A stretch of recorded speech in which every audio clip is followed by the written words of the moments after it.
Howdy folks, I'm Casey LaCourse, and I'm the host of this video showcase called Hearts of the West.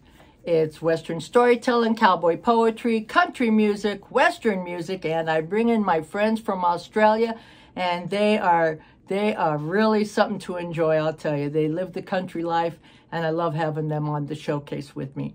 Now, I'm not going to start off with one of my poems today. I'm going to start off with a newfound friend on Facebook. His name is Patrick Muldoon.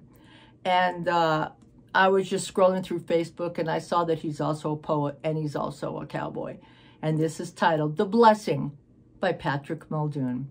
A good friend gave him to me. He was hard as tempered steel, moved out just like a Peterbilt. Oh, his stubborn streak was real. On most places that you cowboy, you'll see him hanging in the back, the lost and misunderstood who journey far off common track. They're seldom picked to ride on, the kind who pin their ears down tight and do all they can to put you off till they find one worthy of the fight. Now, they might be a little older, won't turn no heads in town, but put in the time and effort, they're the truest ones around.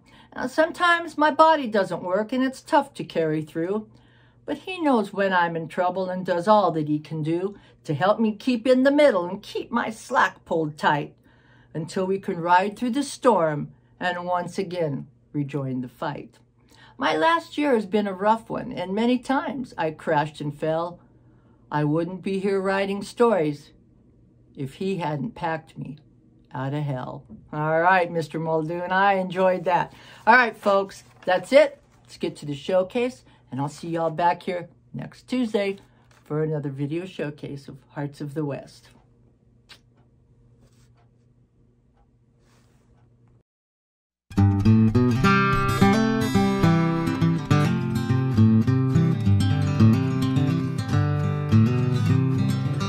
Left Franklin, Missouri with mules and horses and pack animals, and he arrived in Santa Fe November 16. Yeah, Tuesday. And we're actually going to be celebrating his arrival tomorrow at the plaza at Santa Fe at 10 o'clock if you happen to be around. But it's the opening of the Santa Fe Trail 200 years ago. I wanted to open with a diary that was written sometime after that. This is David Kellogg. He and his men are going up the river, up to Arkansas. They are at Cow Creek near Pawnee Rock, if you've heard of that. In the silence of the wilderness, with camp made, guards set, the boys gathered around the fires inside the corral. The blue dome above, the flickering lights on the wagon covers and on our bronze faces, the stage is set for oratory, song, and jest. Now and then the boys, they would have some time to have a little fun, and that's what I want to talk to you about.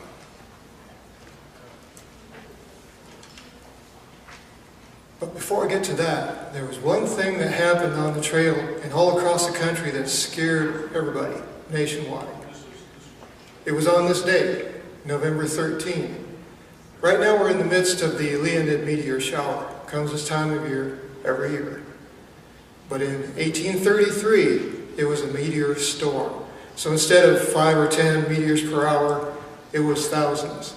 And so these meteors are streaking from one point across the sky, and people think it's the end of the world. There were people back east that freed their slaves. They're thinking, we've got to get good with God, so we better release our slaves. This is the end. Out here in the west, Bensold Fort on the Arkansas River was just being completed, and there was a Cheyenne camp outside. The people in the fort could hear moaning. The people in the village, the Indian village, are moaning because it's the end of the world, and the warriors are mounted on their horses, and they are singing their death songs. Everyone thought this was the end. Meteor storm.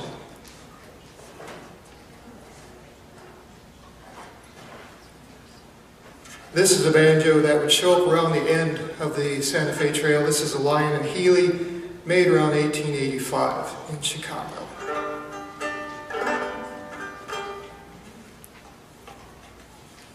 Around the same time as that meteor storm, there are people that are going west. They're leaving the settlements. This particular bunch, this song comes from a group that's coming out of Alabama going to Texas. They're leaving their homes, their families, their sweethearts. And the songs have a common thread.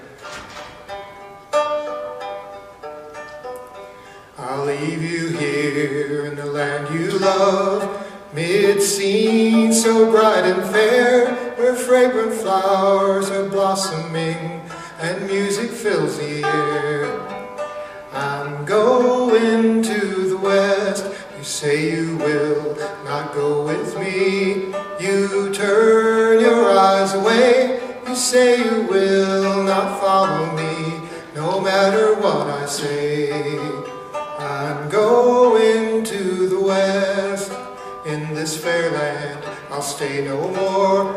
Here labor is in vain. I'll leave the mountains of my birth and cross a fertile plain. I'm going to the west. You say you will not go with me. You turn your eyes away. You say you will not follow me, no matter what I say. I'm going to the west. 3 years have passed since first we met, and you became my bride. Now I must journey far away without you by my side. I'm going to the west. I'm going to the west. Going to the west.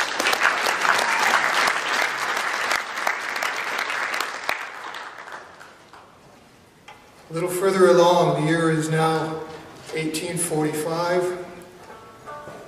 There's a merchant whose name was James Josiah Gregg, and he kept a journal. And he had led a party of wagons and mules to Santa Fe, and they made a very handsome profit. And so now it's November, and he is thinking it's time to be heading back to the settlements. And he would come to find that perhaps he should have left a little sooner. They were stripped down. They sold off most of the wagons. They just had one wagon left, and it was loaded with corn to take back to the States. He's a true merchant. He's not going to deadhead. He's got things to haul. He also is using that wagon to hide $4,000 worth of gold dust from his profits. They get really bogged down at Wagon Mound, which is north of here. But they get out all right. The real trouble is when they get to the Arkansas River and they find it completely iced over. And so Webb and his companions are out there in the river with axes trying to chop a path for the mules and wagon. Can you imagine how fun that would be? After a while they have to give up. They can't do it. Now they're stranded. They had a cook named Cassius, and he's thinking, at least what I can do is cook a meal so these men can get their strength back. And so he's preparing a meal on the fire, and he's absent-mindedly singing a song. Webb writes in his journal, it's Home Sweet Home. The contrast of them being out in this miserable conditions, cold and freezing and starving, under constant threat of Indian invasions and dangers such as that, and the comforts of home, and being among their family, the contrast was too much. And he declared anyone else that would sing that song, or any other song of home, or even speak of home, they would be fined a gallon of whiskey upon the return to Westport. So let's sing that song.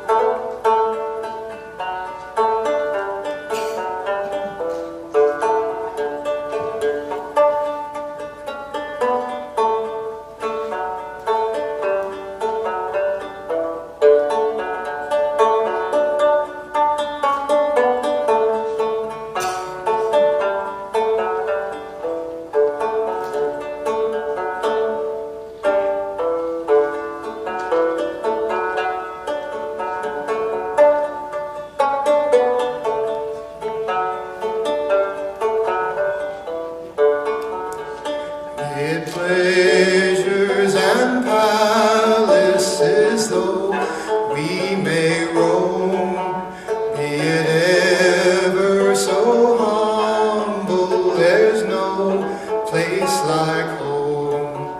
A charm from the sky seems to hallow us there, which seek through the world is ne'er met with elsewhere. Home, home, sweet, sweet home. There's no place like home. Oh, there's no place like home. I gaze on the moon as I tread the drear wilds, and feel that my mother now thinks of her child as she looks on that